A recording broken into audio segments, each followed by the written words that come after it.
오늘로 출애굽기의 대장정이 이제 마무리가 됩니다.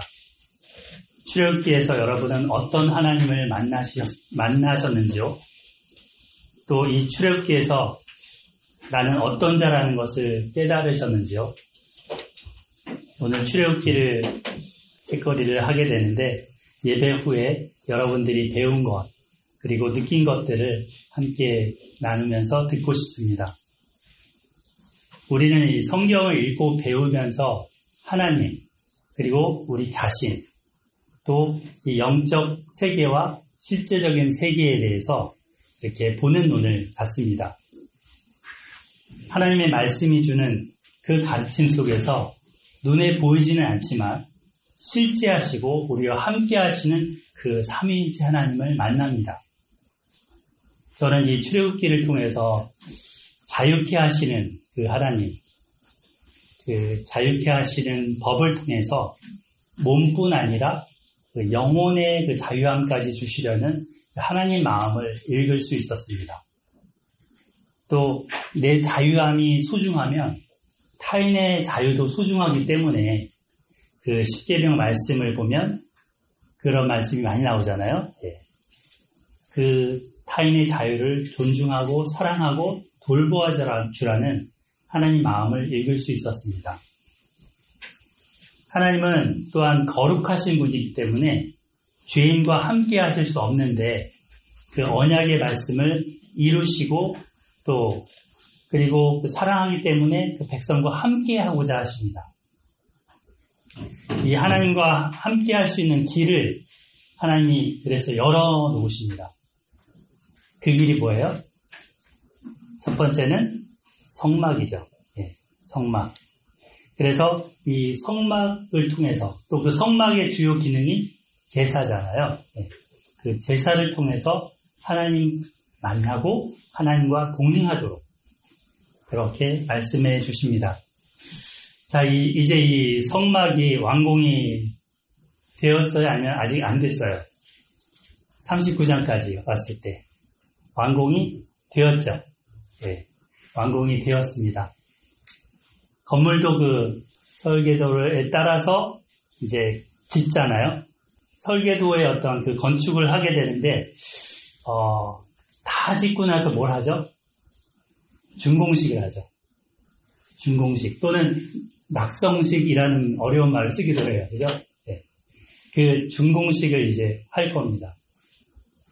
앞서 우리는 이제 35장부터 39장까지 해서 이렇게 성막 내부에 들어갈 것들을 이렇게 하나하나 어떻게 지어져 가는지 살펴보았습니다. 오늘은 그 준공식이 이루어지는 날입니다. 준공식이 이루어진다고요. 그러면 이제 막 플랜카드에다가 막 여러 가지 장식도 하고, 그죠? 빰빠라, 뭐 이런 악기들도 다 동원하고 하면서 이제 박수와 함께 여러 내빈들도 모시고 해야 되잖아요. 테이프 커팅식을 하는 거잖아요, 이렇게. 보통 좀 무게감 있는 분들이 나와서 가위를 하나씩 주시고, 딱 일렬로 쭉 쓰시죠. 그리고 나서 하나, 둘, 셋 하면 이제 탁 끊으면서 쫙 입장하잖아요, 거기를. 이번 주에 9월 1일이 있었죠. 9월 1일 날 하나의 준공식이 서울시에 큰 게 있었습니다. 혹시 아시는 분은 아실 텐데 월드컵 대교라고 해서 저 월드컵 공원까지 가는 서부간선도로 끝단에서부터 그 대교가 하나 준공이 지금 돼서 열렸습니다. 그래서 이쪽에서 그쪽까지 가는데 한 30분 걸릴 게 10분 만에 샥 갈 수 있게 됐답니다. 또 하나는 서부간선도로의 지하 길이 준공이 됐습니다. 그거는 굉장히 긴 길인데 닌자도로라고 그래요. 그 땅속으로 깊이 있어요. 그러다 보니까 화재가 나면 그 소방이랄지 이런 게 되게 중요하잖아요. 그런 것까지 다 갖췄더라고요. 그리고 중간에서 대피할 수 있는 차량도 대피할 수 있는 아주 첨단으로 만들어놨습니다. 얼마나 많은 사람들이 거기에 오랜 시간 동안 공을 들였겠습니까? 그 덕분에 시민들이, 경기도 서울 시민들이 편하게 이동하고 이용할 수 있게 된 거죠. 오늘 이 성막 준공식, 이걸 통해서 또 하나님께 가는 길, 그 월드컵 대교나 서부간선 대로 뭐 이런 그 길보다 더 좋은 길이에요, 길은. 그죠? 그 길이 만들어지는 거예요.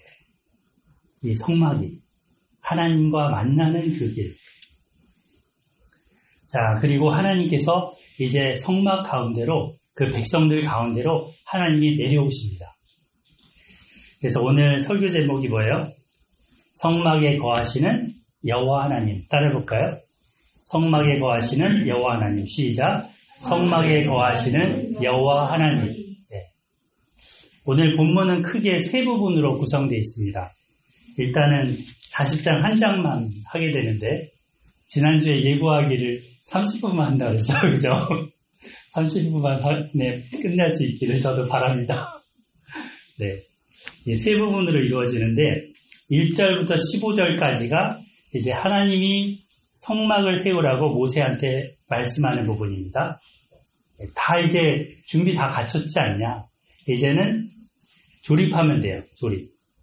조립해서 딱 세우면 돼요. 그거를 모세에게 시키십니다. 16절부터 32절까지는 이 말씀대로 모세가 그 순종해서 그 성막을 세우는 것입니다. 쉽죠? 하나는 하나님이 모세에게 이렇게 하라. 네, 그 뒷부분은 뭐라고요? 모세가 그 말씀하신 대로 준행하는 거죠. 네. 그리고 이제 33절부터 우리 38절까지 읽었는데 그 부분은 무엇이었습니까? 그 하나님이 임하심으로 인해서 그 성막에 뭐가 와요? 구름. 그죠? 구름이 가득하게 됩니다. 그 구름이 이 성막에 가득하게 돼서 하나님이 함께 한다는 걸 보여주는 거예요. 뿐만 아니라 이 구름이 이들의 이동, 광야에서 이동할 때 그 내비게이션이 되는 겁니다. 표대가 되는 거예요. 그러니까 그 성막의 그 구름이 움직이면 백성들도 움직이고 멈추면 백성들도 멈추는 겁니다.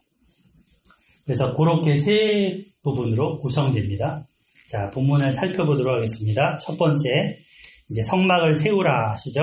1절, 2절 읽어볼게요.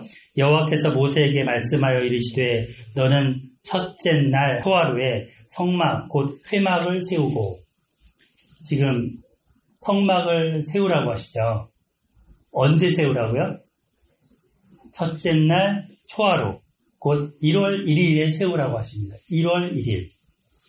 뭔가 의미 있죠. 예, 한 해를 여는 첫날입니다. 예, 그래서 새 시대를 여는 첫날이죠. 이때는 출애굽한 거를 보통 BC 1446년 이렇게 얘기하는데, 그때 출애굽 1월 15일 날 나왔어요. 6월절을 지키면서. 그리고 나서 3월 초에 시내산에 도착했죠. 그리고 나서 여러 가지 일이 있었잖아요. 그 사이에. 언약도 맺었고 십계명도 받았고, 받았는데 또 어떻게 했어요? 금송아지 숭배해서 모세가 깨버렸고, 다시 또 올라가서 40일 동안 금식하면서 십계명 다시 받고, 이런 절차들을 거쳤죠. 그리고 나서 부살렐과 오홀리압 이 사람들 뿐만 아니라 지혜로운 자들을 뽑아서 이 성막 설계도를 주면서 짓게 합니다. 그 과정이, 그 설계도를 가지고 만드는 그 과정이 한 6개월 정도 걸렸다고 봅니다. 명확하게 성경은 얘기하고 있지 않지만 모세가 올라갔다 내려갔다 뭐 40일 2번에 3번에 이렇게 계산을 해보니까 그 정도 걸린다고 합니다. 그래서 이 기간 동안 이제 모세는 하나님 앞에 그 말씀대로 성막 건축을 지시하고, 그리고 백성들이 자원해서 드린 그 제물들이 있었죠. 네, 이 제물들로 성막을 짓게 되었습니다. 자, 그래서 하나님께서 다 했으니까 1월 1일 성막 곧 회막을 세우라 하십니다. 자, 여기서 성막 곧 회막이라고 했어요. 그냥 성막 이렇게 안 하고 곧 회막 이렇게 했어요. 이 회막이라는 말은 한자 말이죠. 모일 회자. 예. 천막 할 때 막. 예. 여기 보세요. 예. 모이는 거예요. 이렇게 모이는 거예요. 예. 그리고 이런 건물처럼 그 천막 같은 그 성막에 모이는 거예요. 그래서 회막이라고 했어요. 예. 그래서 그 뜻이 뭐냐면 하나님과 만나는 장소입니다. 회막. 하나님과 만남이 이루어지는 장소. 자, 모세가 하나님 만나려면 어떻게 했었나요, 그동안? 시내산에 올라갔잖아요. 그죠? 모세만 올라갔잖아요. 다른 백성들을 못 오게 막 둘러쳐서 못 오게 했었잖아요. 그런데 이제 성막, 이 회막에 하나님이 오시고 그곳에서 모세가 만나게 됩니다. 이제는 산에 올라갈 필요가 없습니다. 평지에서 만나면 됩니다. 그리고 모세만이 아니고 이제는 백성들도 만날 수 있습니다. 백성들도 만날 수 있다고요. 자, 그래서 성막의 기능에 대해서 한 4가지로 정리를 할 수 있는데요. 여기 적어놨죠. 자, 첫 번째는 하나님이 그곳에서 말씀하시는 것입니다. 이 장소는 하나님의 종에게 하나님께서 말씀하시는 장소입니다. 그래서 내가 그곳에서 너에게 말하겠다라고 말씀하시죠. 어디서? 이 회막에서. 예.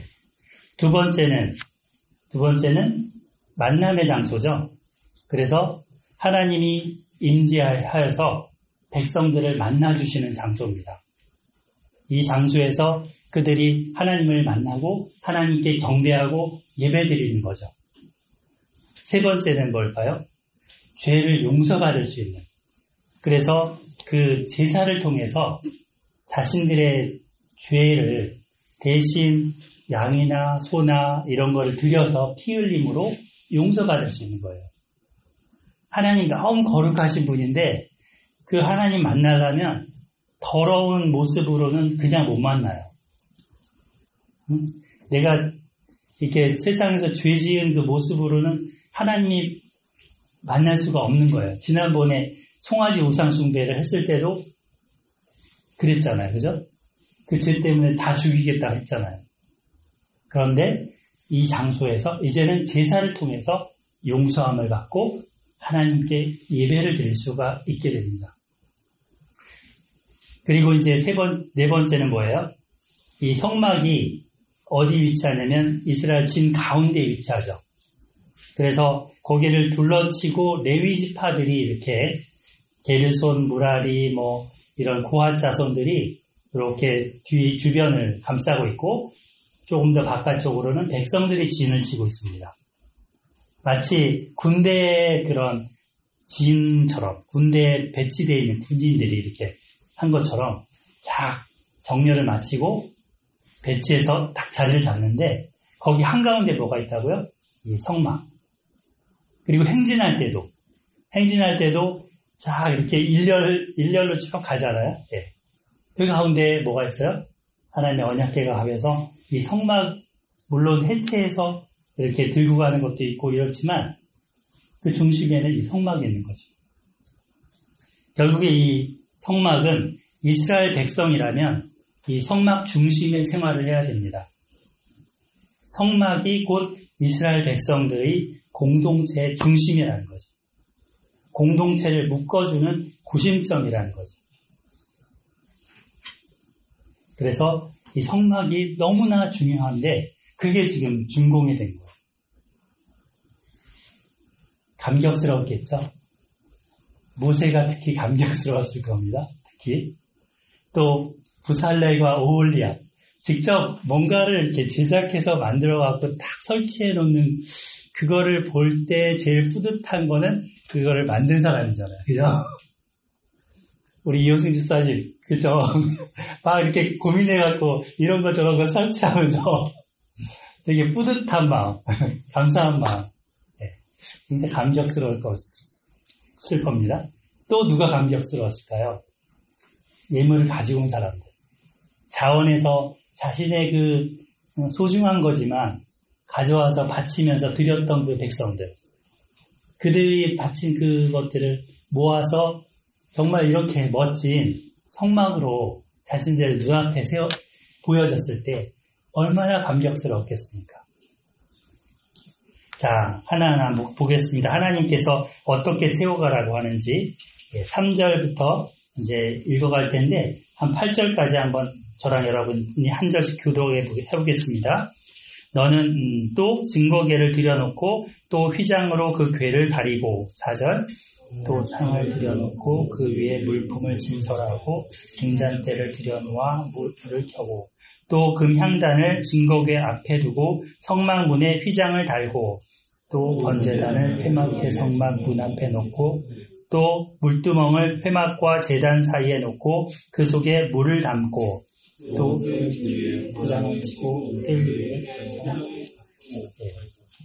자, 이렇게 보면은 지금 우리가 그동안 살펴본 것처럼 성막을 지을 때 그 순서대로 지금 기구를 들여놓으라고 하시죠. 맨 처음에 지성소가 있잖아요. 그 지성소에 가장 중요한 게 이 언약궤였잖아요. 그 언약궤를, 증거궤를 놓고 그리고 그 다음에 이 언약궤가 있는 지성소하고 성소 사이에 있는 막이 있죠.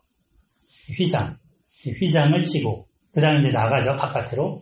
그 성소로 나가면 떡상을 놓고 왼쪽으로 등잔대를 놓고 가운데 금향단을 놓고 조금 더 나가면 이제 바깥에 휘장 있죠. 문.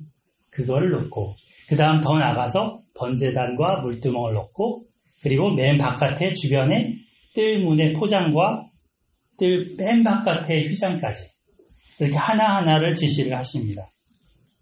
하나님이 굉장히 자상하시죠. 자상하게 마치 어린아이한테 이렇게 하렴 이렇게 이제 그냥 막 해 이게 아니고 자세하게 알려주십니다. 자, 그래서 이렇게 하나하나 만들어 가는데 다음 한번 슬라이드에 보면 기둥들이 있어요. 이 성막에는 그 성막을 지탱해주는 기둥들이 있습니다. 그 기둥들은 이제 동서남북으로 세워지는데 그 중심을 꿰는 채가 있습니다. 중심을 꿰는 채가 이렇게 5개가 있어요. 그래서 기둥들이 굉장히 많죠. 예, 저쪽 북쪽하고 남쪽이 제일 많아요. 그리고 이쪽 이 서쪽은 조금 되고 이제 동쪽이 문 쪽이에요. 그래서 이 북쪽하고 남쪽에 보면 기다랗게 이렇게 막대에 채를 꿰야 돼요. 근데 그 꿰는 채가 바깥에 쪽에 저렇게 고리로 해서 4개가 달리고 가운데에 뭐가 있어요? 구멍을 뚫어서 중심체가 있어요. 그 중심체로 딱 해서 붙들어 냅니다. 그러니까 기둥들이 넘어지더라도 한꺼번에 넘어지게 되죠. 저렇게 되면. 근데 그 사각으로 다 붙잡아주고 고리들이 있기 때문에 안 넘어집니다. 또 밑바탕에는 은받침대가 저렇게 이제 하나의 기둥마다 2개씩 해서 받침대가 있어갖고 저거를 받쳐줍니다. 그래서 이 건물의 어떤 그 벽체가 되게 중요한데 지금도 여기도 우리 벽체가 되게 많은데요. 이런 벽체들이 이 기둥을 받쳐주는 거예요. 원래는 이 콘크리트 구조물이 굉장히 기둥이 많게 됐었는데 철근을 넣으면서 우리 건설하시니까 잘 아실 텐데 철근을 넣으면서 이제 그게 많이 사라지긴 했죠. 그래도 이 기둥이 너무 중요합니다. 거기에 기둥을 서로 연결해주는 이 채입니다. 자, 이 성막이 이스라엘 백성들에게 이런 채와 같은 기능을 한다는 거예요. 말씀드리는 의도는 이스라엘 백성들이 각각 나이도 달라요. 생각도 달라요. 살아온 그 모양도 다르죠. 각각 모양과 그들의 여러 가지 성향, 성품 이런 걸 다 다를 수 있지만 하나를 연결해주는 것은 이 성막이라는 겁니다. 이 성막을 통해서 하나의 공동체가 이루어집니다. 하나님 중심 신앙에 살아있는 공동체가 이루어집니다. 그래서 그들이 제사장 나라로서 정체성을 발휘할 수가 있는 것입니다. 채와 같다고요. 자, 다음, 여기 밑에 보면 이제 성경 구절을 두 군절을 써놨는데요. 자, 2장, 에베소서 2장 22절을 한 목소리로 한번 읽어보겠습니다. 시작. 너희도 성령 안에서 하나님이 거하실 처소가 되기 위하여 그리스도 예수 안에서 함께 지어져 가느니라. 자, 우리도 교회라는 것도 이 성전, 성막과 같다는 거예요. 교회도. 그래서 하나님이 거주하시는 그런 장소처럼 함께 지어져 간다는 거죠. 그 다음에 에베소서 4장 3절 4절 나오는데 평안에 매는 줄로 성령이 하나 되게 하신 것을 힘써 지키라. 지금 이제 줄이라고 했는데 줄 그럼 무슨 실같이 생각할 수 있잖아요. 근데 이런 실이라기보다는 저런 채로 생각하시는 게 오히려 맞을 것 같아요. 하나의 저런 채처럼 하나 되게 그 성막을 하나 되게 묶어놓는 하나의 그런 것들을 여기서 볼 수가 있죠. 몸이 하나요 성령도 한 분이시니 이와 같이 너희가 부르심의 한 소망 안에서 부르심을 받았느니라. 이 채가 마치 하나의 우리의 소망을 얘기하는 거예요. 우리가 하나님 나라의 산 소망을 가지고 있으면 그 안에서 한 공동체가 이루어집니다. 그런데 이게 없으면 각각 제 뿔뿔인 거죠. 저 기둥이 각각 제 따로 논다고요. 하나됨이 없는 거죠. 그런데 성령 하나님께서 이 부르심의 산 소망, 하나님이 주시는 참된 소망을 우리 안에 주심으로써 우리가 한 마음, 한 뜻, 하나의 공동체가 이루어집니다. 교회는 이러한 공동체입니다. 그래서 이렇게 이루어질 때 그 안에 주님이 임하시고 주님이 일하시는 거죠. 주님이 이끌어 가시는 거죠. 우리 에스라 소망교회가 그런 공동체가 되기를 소망하고 축복합니다. 아멘. 자, 모세에게 이제 계속해서 말씀하십니다. 9절부터 11절까지인데요. 제가 읽을게요. 또 관유를 가져다가 성막과 그 안에 있는 모든 것을 팥에 발라 그것과 그 모든 기구를 거룩하게 하라. 그것이 거룩하리라. 너는 또 번제단과 그 모든 기구에 발라 그 안을 거룩하게 하라. 그 제단이 지극히 거룩하리라. 너는 또 물두멍과 그 받침에 발라 거룩하게 하고. 자, 지금 어떤 단어가 계속 반복됩니까? 거룩이라는 단어죠. 거룩하게 하라. 어떻게 하면 거룩할 수 있어요? 기름을, 관유를 발라서 하라는 거죠. 이 관유라는 말은 저기 밑에다가 제가 한자랑 영어를 써놨죠. 저기 붓는다는 거예요. 이렇게 부을 관자에다가 기름 유자. 이제 영어로는 anointing oil 이렇게 돼요. 그러니까 위에서 이렇게 붓는 거를 관유 이렇게 돼요. 그 기름을 가져다가 지금 바르라는 거예요. 번제단도 바르고 원약궤도 바르고 분향단도 바르고 예? 촛대도 바르고 다 바르라는 거예요. 그러면 거룩하리라. 예. 되게 기계들의 기름칠을 하죠. 예. 그래서 기름칠을 하면 어떻게 돼요? 뻑뻑하지 않고 잘 돌아가죠. 보통 기계하고 기계가 맞닿으면 서로 이렇게 삐걱거릴 수 있죠. 이게 마찰이 되면서. 근데 기름이 되면 이게 뭐가 돼요? 완충 역할을 하면서 윤활유라고 그러잖아요. 잘 흘러갈 수 있게, 잘 굴러갈 수 있게, 미끄러지게 해주기 때문에 기름칠을 합니다. 우리 문지사님 너무 잘 아실 건데 예, 자전거 바퀴도 여기 막 돌아가지만 여기 자전거 바퀴에 기름칠을 하면서 자전거 바퀴가 잘 굴러가죠. 그죠? 자동차도 저기 엔진 오일이랄지 뭐 무슨 여러 가지 오일을 넣어야지 잘 굴러갑니다. 그래서 이 본문에서는 이 관유 이거를 기구에다가 바르라. 근데 이 거룩이라는 단어는 마치 기름이 주는 역할하고 똑같은 거예요. 자, 기름은 이 물건과 이 물건을 구분시켜 줍니다. 완충시켜 주면서도 이렇게 사이에 껴서, 그죠? 사이에 껴서 있으면서도 이 물건과 이 물건이 서로 다르게 구분시켜줘요. 저기 기름을 바르면서 나사와 나사, 철사, 철사의 사이에 껴서 구분시켜준다고요. 그러니까 잘 굴러가죠. 그 거룩이라는 말이 구별시켜준다, 구분시켜준다라는 거예요.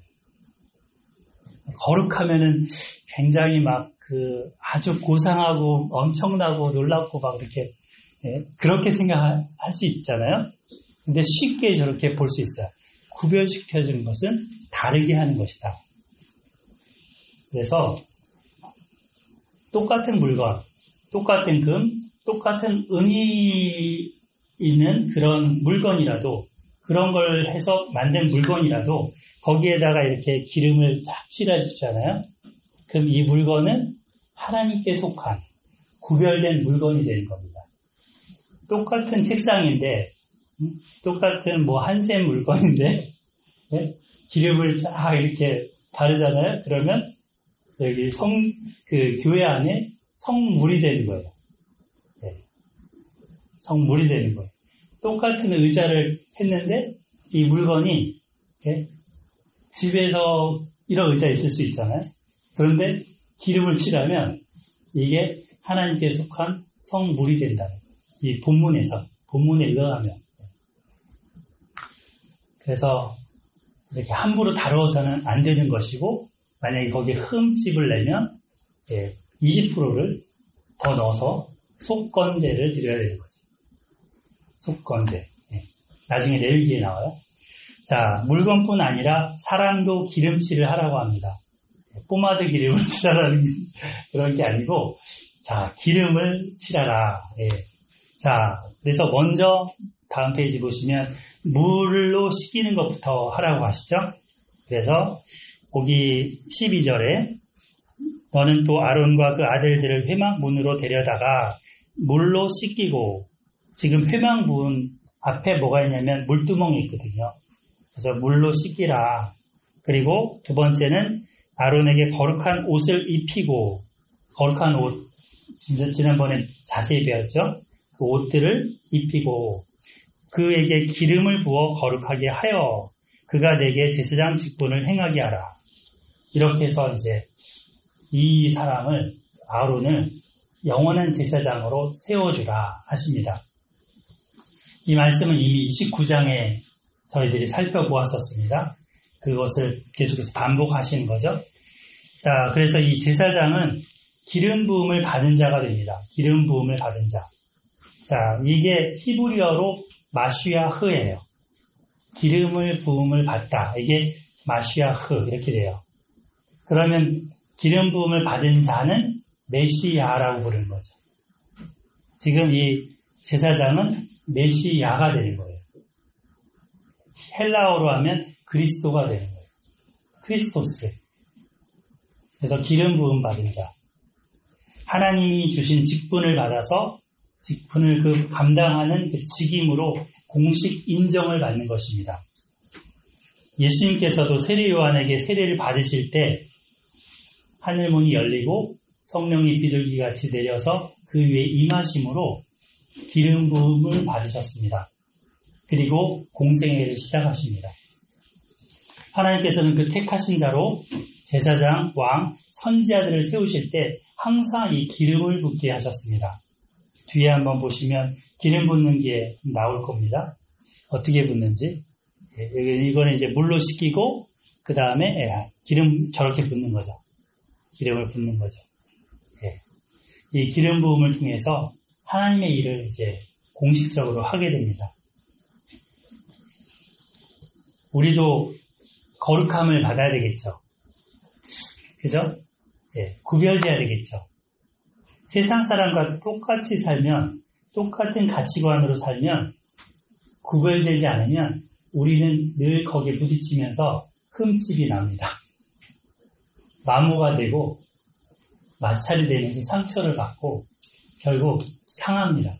그러나 기름 부음을 받으면 세상을 감당해낼 수 있죠.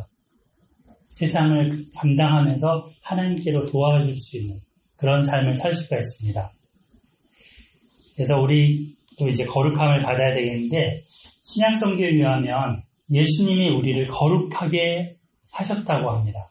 자, 히브리서 10장 10절을 한번 볼까요? 우리 성경책 한번 펼쳐보겠습니다. 히브리서 10장, 구약 신약 성경. 이 구약의 부분을 신약에서 가장 많이 설명해주는 부분이 히브리서죠. 10장 10절을 같이 읽어보겠습니다. 시작. 이 뜻을 따라 예수 그리스도의 몸을 단번에 들이심으로 말미암아 우리가 거룩함을 얻었노라. 네, 지금 예수님이 자기 몸을 십자가에 들이심으로 말미암아 우리가 뭘 얻었다고요? 거룩함을 얻었다.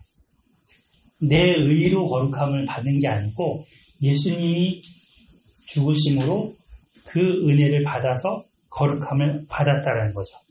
14절로 넘어가 보세요. 14절. 그가 거룩하게 된 자들을 한 번의 죄사로 영원히 온전하게 하셨느니라. 이미 거룩하게 하셨대요. 그래서 여러분들을 성도님들이라고 그러잖아요. 거룩할 성자를 붙여서 거룩한 무리, 성도님. 고린도 교회도 성도라고 부르거든요. 그렇게 문제 많은 교회인데도 주님 편에서는 그렇게 인정을 받은 거죠. 삶은 지금 따라가기에는 버거워도 거룩함을 받았다. 자, 그러니까 이제 우리는 어떻게 해야 되느냐? 19절부터 20절까지 보면 그러므로 형제들아 우리가 예수의 피를 힘입어 성소에 들어갈 담력을 얻었나니. 지금 이 성소는 어디냐면 지성소를 얘기해요. 그래서 언약궤가 있는 그 지성소까지 대제사장이 1년에 한 번밖에 못 들어가는데 예수님이 십자가에 죽으실 때 뭐가 찢어졌어요? 성소와 지성소의 사이에는 이 휘장이 찢어졌잖아요. 그러면서 하나님께 갈 수 있는 길이 되어 주신 거예요. 길을 열어놓으신 거예요. 그래서 우리가 그 새로운 살 길, 그 길로 하나님께 나아갈 수 있다라고 이렇게 히브리서는 이야기합니다. 자, 우리 다시 한번 돌아오겠습니다. 출애굽기 40장으로 17절입니다.